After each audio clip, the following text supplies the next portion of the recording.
So para sa mga sa mga buzzer natin yan. So ang masasabi ko lang po doon sa mga buzzer na yan against sa akin, yung po ay inggit siguro sila. Po, congrats kay Maestro 21 TV. Congrats! Siya pong pinanghalpon na Ghost Reactor.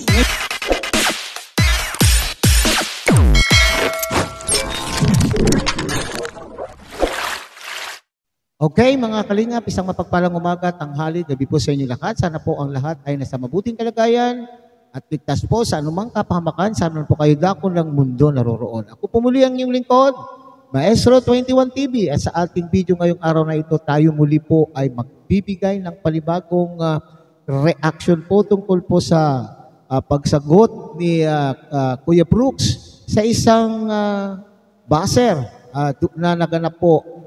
Ang pagkukomento po ng buzzer na ito doon po sa upload video po ni Sangkay Loans, kung saan ang pinakapaksa po ng video po ni Sangkay Loans ay ang naging live po ni Kuya Brooks tungkol po sa pagsisiwalat po ng katotohanan tungkol po sa naganap o sa nangyaring scam issue ng dating admin ng Dandit. Okay? So yan ang pinakapaksa ng ating video ngayong araw na ito. Pero bago po yan, tayo muna po ay magbibigay po guys sa ama at founder po ng Kalingap, Kuya Bal Santos Matubang.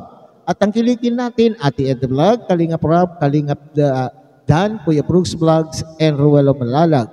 At siyempre, kung bago lang po kayo sa munting channel na ito, sana po inyo rin pong tangkilikin sa pamamagitan po ng pag-like, share, and subscribe. At tuloy pindutin na rin po ang notification bell at nang sa ganon, tayo pa rin po ay magsama-sama sa susunod pa pong mga reaction videos na ating gagawin. Likewise, may shoutout po sa ating mga kasamahan po dyan sa Karepa, Kalingap, Reactor Partners. Sa pamumuno po yan ng aming presidente, Javier De Leon, aka Birador.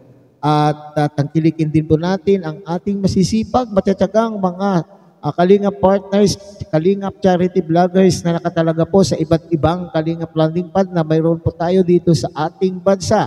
At ganun din po sa inyong mga Kalingap subscribers, solid supporters, and organic sponsors.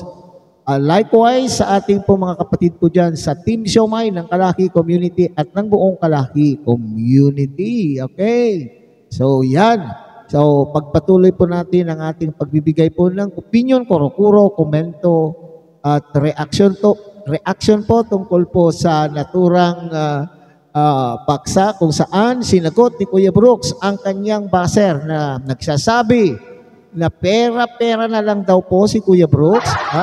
Pera-pera na nga lamang ba? Wala na daw pong charity itong si Kuya Brooks at pera-pera na lamang po. Tumitingin na lamang po sa pera ang Kuya Brooks. So yan po yung lilinawin po nilinaw po ni Kuya Brooks sa kanya pong live, at mayroon po tayong kinuhang maikling video clip para tayo po naman po ay hindi masabihan na gawa-gawa lang natin ang ating mga sinasabi. Okay? So mga Kalingap, tunghayan muna natin o panoorin po ninyo ang isang maikling video clip mula po sa live po ni Kuya Brooks. So para sa mga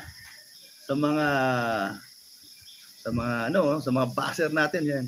So ang masasabi ko lang po doon sa mga buzzer na yan against sa akin, ayan po no. So gusto naman po mayroon tayong isang magandang ugali na screenshot at pinadala po sa atin.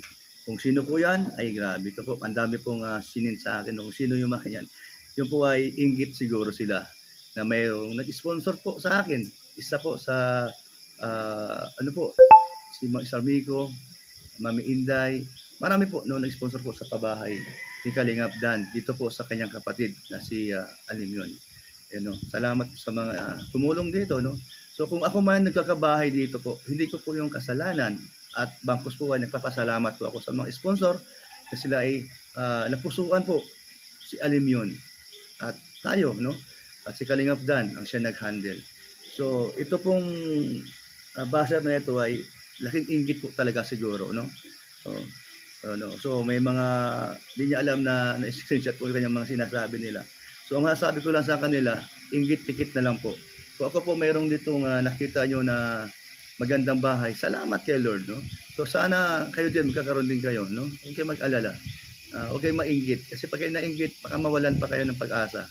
Kasi ang taong mainggit, mahirap po magkakaroon ng magandang buhay. Ayan, no? Baguhin niyo po ang inyong mga ugali niyo para sa ganun ay magkakaroon din po kayo ng buhay na masagana. Kasi po, ang Panginoon, ang Diyos ay gumagamit po ng ibang-ibang tao. O, no? So, alam po, no, kung ano po. Sabi natin, sinasabi niyo na ang laki po ng katawan ng mga ito, bakit tulungan pa? Yan po ay kagustuhan po ng sponsor yan, kung ano sa puso nila, no? At tayo naman po tumutulong po naman tayo. Hindi kayo pabaya. O, tayo ay gumagawa at kumikilos, pupunta sa mga kung saan lugar, sa Team Brooks, sama-sama sa mga gawain ng Kalingap. So yung po ba ay hindi nagtatrabaho si Kuya Brooks? Ay grabe, hindi po tayo ganun. Tayo po ay masipag. At tayo ay mababang ating loob at matulungin po tayo. Yun po ang aking masasabi sa inyo. Kaya kayo maniga dyan, nako, magkasakit kayo. Grabe kayo. Ayan o. So ito, kung pwede ka lang tanungin ko yung basahe ko. Yan, si Luwayway Libano. Yan, grabe. Yun. Hindi niya alam na ang mga sinasabi niya ay babalik lang sa iyo, no? So, dahil masama ang sinasabi mo sa inyong kapwa. Isa na kami doon sa mag-ama, no? Kaming mag-ama ni Dan, no? Sabi mo nga. So, ito, grabe ka magsalita, pero pa-Diyos na lang kita. At least, alam namin ano sa puso mo. Okay, so yan mga kalingap na tunghayan po ninyo ang kasagutan po ni Kuya Brooks tungkol po sa komento. Mga negatibong komento po sa kanya ng doon po sa naturang upload video po, upload reaction video po ni Sangkay Lons kung saan ay sinasabi na pera-pera na lamang daw po. O sinasabi po ng commentator mga kalingap na si Kuya Brooks ay hindi na nagcha-charity. Sabi niya dito, di na charity ginagawa niyo, Brooks. Paninira na ang paninira na at saka puro kayo pera. Alright. So dito tayo sa sinabi po niyong paninira lang daw po ang ginagawa. Sa una pa lang po sinasabi ay hindi na charity daw ang ginagawa po ni Kuya Brooks. Unang-una, itong vlogger itong viewer na ito ay siguro ay hindi nakikita o hindi sumusuporta o hindi masyadong nakikita ang mga ginagawa po ng Kuya Brooks at pati na rin po ang Team Brooks. Kung inyo pong papasyalan ang channel po ni Kuya Brooks ay mayroon naman pong mga charity works na kanila pong ginagawa kasama po ang kanya pong team. Di ba alam po naman natin na si Kuya Brooks ang team leader ng Team Brooks. So marami rin po silang mga charity works na ginagawa. So mali, palso yung sinasabi po ng commentator na hindi na charity ang ginagawa po ni Kuya Brooks. At pangalawa, sinabi po niya, paninira na lamang po ang inyo pong ginagawa. Okay. Unang-una, doon po sa paliwanag po nila nila ni Ray Olarte ay hindi sila naninira. Okay. Kasi kung ang paninira po ang kanila pong layunin, kung bakit sila po ay nagpaliwanag, sila po ay lumabas upang ipaliwanag po ang tungkol po sa 90K na nakasangkot po itong na sinasabing scammer, itong na dating admin po nila na si Ate Perla Vlog. At siyempre, kinakailangan din magpaliwanag po dito si Kuya Brooks sapagkat sangkot po siya dito sa 90K na ito na hinahanap po ni M. Dahil siya po ang tumanggap. Okay. Sila po ang tumanggap at malinaw na sinasabi po dito ni Kuya Brooks at Rhea Olarte mga kalingap na talaga naman pong hindi nila layunin ang manira sapagkat kung layunin po nilang manira ay dapat noon pa man ay sinabi na po nila kung ano ang kanila pong nalalaman, ano po ang kanilang nararamdaman na pag-uugali, mayroon itong si M. Pero sabi po ni Kuya Brooks nga, may respeto pa rin po daw siya kay M. Maski pa paano ay mayroon naman po silang pinagsamahan. Okay? Totoo naman po yung sinasabi ng iba na nababasa ko na kung hindi daw pa sa hindi dahil sa love team po ng dating ni Miss M, kung hindi dahil daw sa love team na ito ay hindi nagkaroon ng mga iba pang mga sponsor itong Kuya Brooks. Yes. Okay, so real talk naman po yan. Doon tayo. Okay, totoo po naman po yun. At ipinagpapasalamat po yun ni Kuya Brooks at hindi naman po niya ito itinatanggi. Okay, di ba? Hindi niya ito itinatanggi bagkos pinapasalamatan po ni Kuya Brooks ang lahat po na nakatulong po sa kanya lalo na po sa pagkakaroon po niya ng bahay at lupa. Okay, puro kayo gumaganda buhay niyo dahil sa sponsor, dahil daw sila po ay nagkabahay. Okay, unang-una, kung si Kuya Brooks naman po ay nagkaroon po ng bahay at lupa sa tulong po ng mga sponsor, ay hindi naman po niya yun hiningi.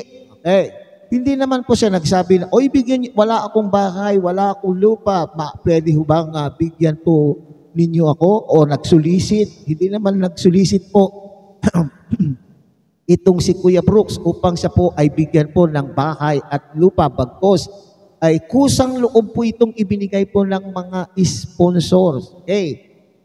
Ganun po talaga ang mga sponsors. Ang mga sponsor na talaga pong may kakayanan, financially, mayroon pong masasabing kakayanan silang magbigay at kung sila po ay natutuwa kung sa sino man pong mga vloggers. Di ba nakikita natin itong mga kasamahan po nating charity vloggers na sila rin po ay nakakatanggap ng mga biyaya mula po sa kanila pong mga sponsors. Siyempre itong mga sponsors na ito kung sila po ay natuwa sa sino man pong Kalingap partners, Kalingap charity vloggers, siyempre sila po ay magbibigay, nag-aabot ng kusa na hindi hinihingi. Yan. Maliwanag po yan. Itong baser na itong mga Kalingap na sinasabi po ni Kuya Brooks, wala naman pong mga ambag pero sila pa po ang may lakas ng loob na maghanap kung ano ang ibinigay po ng ating mga sponsor. Di ba? Kaya nga sinasabi po dito ni Kuya Brooks ay inggit lang po kayo at inggit-pikit na lang kayo. Tama pa yung sinasabi niya, maging masaya tayo kung ano ang nararating, kung ano man klaseng pamumuhay, mayroon po ang ating kapwa sa tulong po ng ating mga generous sponsor. At hindi yan tinatanggi ni Kuya Brooks. Pinagpapasalamat niya, sabi po nga niya, may mga tao talagang ginagamit ng Panginoon upang sila po ay matulungan. At ganoon din po sa ating mga beneficiary. Yung ating mga beneficiary nga po, kung ano-ano rin pong mga biyaya din na natatamasa po nila o natatanggap po nila mula po sa mga generous sponsor. So, wag natin anuhin ang mga sponsor. Wag natin ay ang mga nakakatanggap na kasama po nating mga vlogger. Wag nating questionin. Unang-una, totoo yung sinasabi, hindi po nila yan hiningi. Kasiyahan po ng mga sponsors na ito na sila po ay magbigay. Siguro ay mayroon po silang nakikita kay Kuya Brooks na talagang kinakailangan siyang kailangan siyang tulungan upang sa ganon ay maipagpatuloy din po niya yung pagtulong po sa iba pang mga kababayan natin na sa laylayan ng ating lipunan. Kasi siyempre, tumutulong nga po sila. Sila naman po ay kailangan ng tulong. Baka sabihin, nagpapabahay po yan si Kuya Brooks, pero sarili niyang pamilya ay wala pa po siyang naipoprovide na bahay at lupa. Kaya, nasiyahan po ang ating mga sponsors at sila po ay nag-ambag-ambag para sila po ay magkaroon po ng sariling bahay. Tama po yung sagot po dito ni Rhea Olarte na hindi po ito hiningi ni Kuya Brooks.